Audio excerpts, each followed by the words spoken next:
We're joined by our Ed Werder all over the story. And Ed, sources suggesting actually that a jealous Owens has actually accused Romo and Witten of drawing up their own private plays. You have spoken to several in that locker room. What's the latest? Well, as you can see, players are just arriving for their meetings and practice today. And what I'm told is that the scope of this thing, the scope of this issue extends way beyond just three wide receivers, Terrell Owens and Patrick Creighton and Roy Williams on one side and Jason Witten and Tony Romo on the other. There are, in fact, believe it or not, a lot of players on the defensive side of the ball who agree with Owens, who agree that they win games when he makes big plays and has provided a lot of opportunity. So that's what Tony Romo and Jason Witten and some of the coaching staff are up against right now. But it's clear that this is a very dysfunctional situation.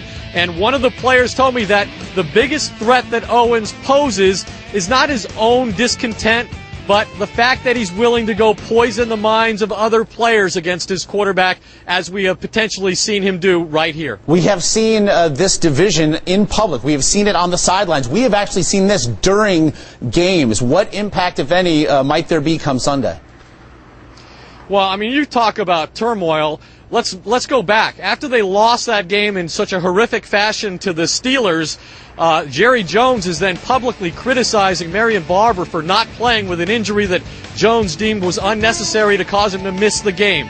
And then Wade Phillips takes credit for the turnaround of the defense, something he had been reluctant to do previously. Wouldn't admit that he would take over the defensive play calling responsibilities from Brian Stewart. And now you have this situation involving so many high-profile members of this team and different factions internally, offense, defense, and so forth. And oh, by the way, on Sunday, with your season hanging in the balance, you have to play the most consistent team in football, a team that beat you by 3 touchdowns earlier in the month, a team that won the Super Bowl last year. I think it's an enormous challenge for the Cowboys now to try to save their season. And exactly, all with the season on the line. Ed Werder with the very latest from Valley Ranch.